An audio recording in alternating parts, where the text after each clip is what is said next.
Hello, 510. Another part of Read Aloud today. Today we're going to read from page 99 to 116. Hopefully, it all fits in one video. And we're at Home of the Brave. For those following along, like I just said, I'm on page 99. You'll hear some vocabulary today, or at least some concepts of vocabulary. So if you want to write them down now, and when we get to them, you can either look them up. You can look them up before we read, or when you hear them, so that you can hear it in context. The first it's kind of like two vocabulary words together. It's foster parents. Many of you might know what foster parents are, but that's going to be a topic that comes up today in our reading.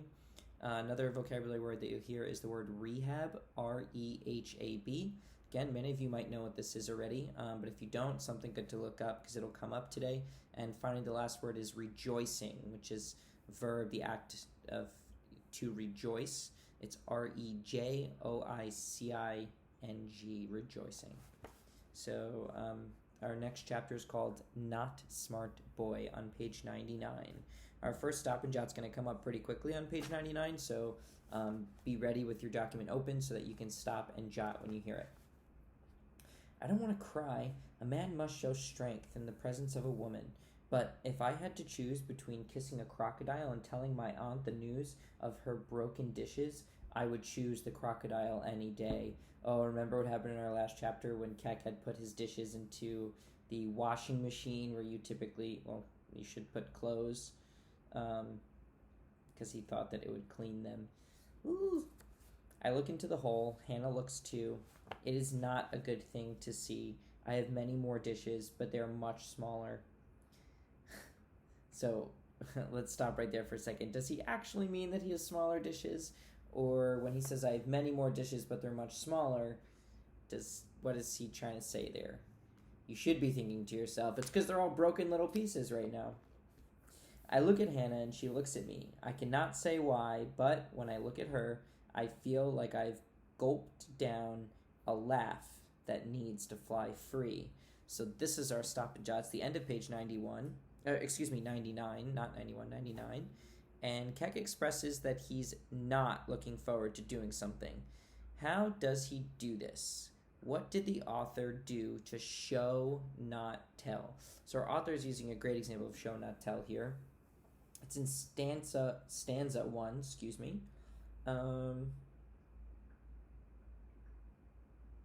I'm looking for it to reread it to you.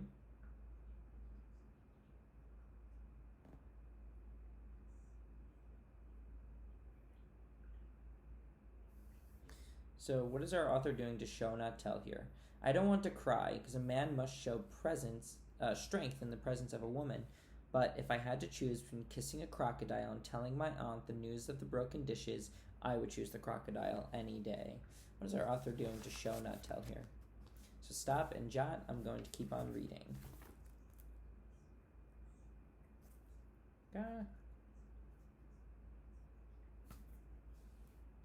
I laugh, then she laughs. Then, before I know it, we're on the hard floor laughing. Perhaps this is my punishment for trying to do the work of a woman, I say, wiping a tear away. Hannah punches my shoulder. Hey, in this country, a woman can do anything a man can do. She gets to her feet and grins. This is your punishment for being a moron. A moron is a not smart boy, I ask. She laughs. You got it. I laugh too. I stand and pull out a piece of a plate. Maybe I can fix these. Well, I suppose we can glue some of the pieces together, but put them in the basket and we'll see what we can do. But don't get your hopes up. I'm used to hearing that, I say. Next chapter is called Magic Milk. I carry the broken pieces in my basket and follow Hannah to her apartment. She has a key like mine around her neck on a string. Hannah's place of living is not like my aunt's. It smells of many things, some not so good. Everywhere are clothes and shoes, paper and dirty dishes. Sorry, it's a dump. I know, Hannah sighs. My last foster parents were total neat freaks.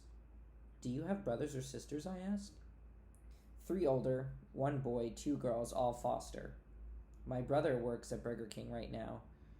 Don't know what my sisters are up to. My real brother lives with another family in St. Paul. Hannah begins to open the drawers in the cooking fire room. I know we've got some glue somewhere, she says. Forgive me, I say, but I don't know what is a foster? Foster family. You stay with them when your real family's messed up. My mom's in rehab, there's that vocabulary word. And my dad's, well, he hasn't been around since I was a baby. She pauses. Sorry, I forgot. It's hard to understand me sometimes. Rehab is where you have to go when you do too much alcohol or drugs. I have seen men in our village drink until they fall down and laugh too loudly, I offer. Hannah nods. Yeah, like that. Your mother will be well soon? I doubt it, she says. She looks at me. Her eyes are wet, just a little. You can't be sure what will happen, I say. Sorry. Life changes, so you must hope. I want so much to believe my words. Hannah doesn't answer. She opens the tall, cold box. Want some chocolate milk? I know about chocolate. At the camp, a helping doctor gave me a small piece to try. This is what laughing tastes like, I told her. I would like the milk very much, I say to Hannah. I watch while she pours wondrous brown milk from a tall, thin box. In the camp, people told me America was a great country, I say, but I never dreamed you would have cows that give such milk. Hannah groans. The world's oldest joke, she says, but I don't understand her meaning. Where do you find this milk, I ask. Grocery store. I'll take you sometime. I take the bus there a lot. The yellow school bus? Nope, she shakes her head. City bus. I sigh. I'll never know all the things there are to know. Hannah tilts her head to one side. Don't worry, I'll get the cashier. I'll help you. Oh, sorry, that's not what it says. Don't worry, it'll get easier. I'll help you. How come you are so helping to me, I ask. Hannah thinks for a minute. I don't know. Guess I've moved around a lot myself. Not like you, but I kind of know what it's like to not know things. She clinks her glass against mine. Here's to crazy glue. I don't understand those words either, but I don't care. My mouth is too busy rejoicing. So, in idiom, our next stop in Jot, I'm on page 106 for those following along with me, and we're going to talk about an idiom now. An idiom is a group of words that are said that don't literally mean the same thing. For an example, hit the road. Another example is to get your feet wet. What does Dave mean? Oh, I don't think we got to that part yet. Well, I'm going to continue this and then we'll get to it. What does Dave mean when he says, and I'll stop when we get to the idiom. Do you know any other types of idioms that might be confusing to someone like Keck? So instead of doing that right now, we're going to listen for the idiom that Dave says, because we know he's going to say one, and then we're going to stop and jot and think about, do we know any idioms that we can write? The next chapter is called Wet Feet. There's an idiom right there. Even the wonder of crazy glue can't turn my aunt's dishes into their old selves. The next morning I tell my aunt of the great mistake. She makes her lips into a line and closes her eyes. She does not say a word. I would like it better if she could find her mad voice. Back in Africa, she and my uncle would argue so fiercely that their hut trembled. The cattle are stampeding again, the villagers would joke. But now I think maybe she is too tired to yell. When Dave comes to visit in the afternoon, I tell him about the broken dishes. He just laughs. That's nothing, he says. I once had a client who tried to wash his cloths in the toilet. This doesn't sound like such a wrong idea to me, but I decide to hide my thinking. Instead, I say, I must get a job, Dave, like my aunt, so that I can buy her new dishes. It's very nice of him. I check my shoes. It's true enough that they are dry. Oh, sorry. I skipped a few lines. Hold on, he says. We'll see about that soon enough. You just got here, Keck. You'll need some time to get your feet wet. There's that idiom. I check my shoes. It's true enough that they are dry. That's called an idiom, Dave explains. You're going to run into some of those. It means to get some experience. Dave turns to Gonwar, who's sprawled out on the couch like a dozing dog. Let's stop for a second before Dave talks to Gonwar and jot down any idioms that you might know. Again, idioms are a word, a group of words that don't actually mean what they say. So get your feet wet. You don't literally mean go outside and jump into a puddle. That means to start something new, get your feet wet, get some experience in something. So what are some idioms that you might know? If you're not sure, you can look some up because you have the access to the internet, hopefully, and research. Actually, I've been meaning to talk to you about a job, buddy. There are some openings at a couple fast food places on the bus line. Gonwar groans. He doesn't bother to open his eyes. I didn't come to this country to sweep the floors, he mutters. You gotta start somewhere, Dave says, and your mom needs some help with the bills. You're the man of the family now. A man doesn't wear a paper hat and give out ketchup packets, Gonwar replies. Ketchup is a fine food, isn't it? I offer, but Gonwar ignores me. Don't be intimidated, Gonwar, Dave says. They'll teach you all the skills that you need. I have many skills, Gonwar says. Even with one hand, his words spark like lightning. Gonwar is a great herdsman, I say.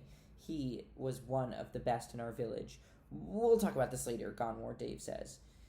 I follow Dave to the door. I want to ask him something, but I'm afraid he will say no. I take a big breath. Do you remember the cow we saw that day? I ask.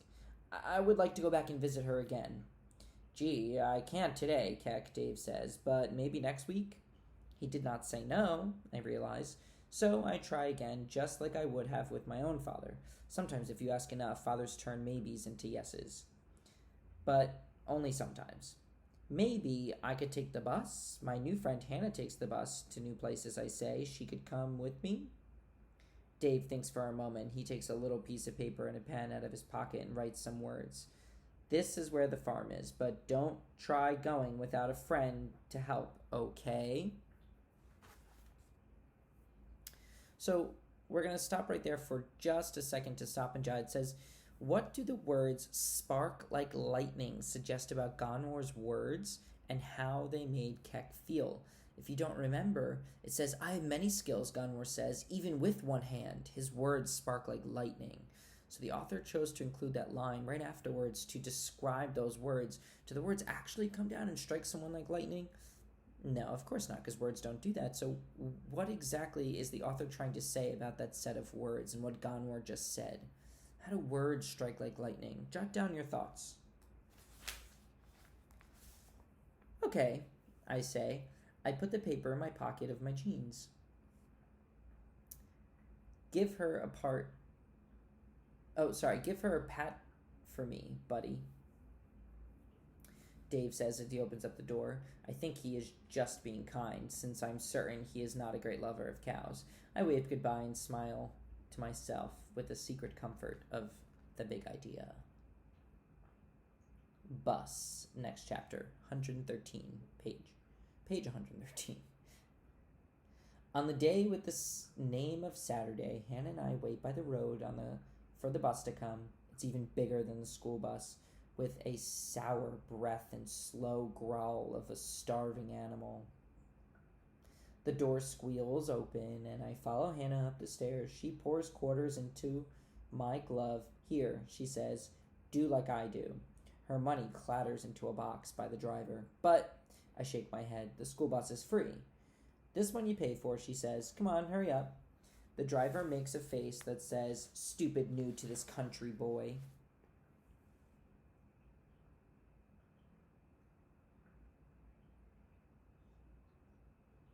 Sorry, I was just looking at the next turn and talk.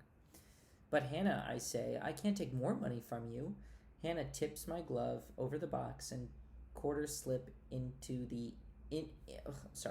Hannah tips my glove over the box and the quarters slip in with a happy jangle. She grabs my arm as the bus rushes forward. We pile into the seat near the back. See, my mom sends the money sometimes, Hannah says. Her nose and cheeks are red as the sunset sky. Just, out of the blue. No explanation, no letter, just shows up. I used to write her a letter to say thanks, but now I don't bother. She never writes back. Anyway, my foster mom hands money over to me. I give her some, and then the rest I put in a box under my bed. Now it's yours to spend, I say. Not mine. Hey, you got a job and you can pay me back. Meantime, keep your eyes open. I blink, but they are. I mean, look out the window for this farm. I'm not sure if Dave's got the right stop or not. I never noticed a farm out this way. It's a very small farm, I admit. After much snow and many buildings, I see at last the little farm. The bus pulls over and we step into a pile of snow as high as our knees. There she is, I say. The cow is standing near the shed. She looks bored and cold. I thought she was a girl, Hannah says. She has horns. Girl cattle can have horns, I explain. Really? Hannah asks. Way to go, girl cow. So now what? When I take a deep breath of icy air, it's like swallowing an arrow. Now, I say, I get my job. So the narrator's description of air in stanza 4, that's that one about the deep arrow. What does that show? What does that show about the air? Taking a deep breath of air and it's stinging like an arrow. What is the author trying to share about the air? It's a great version of show not tell, something that you could even consider putting into your writing. So that's it for today's read aloud.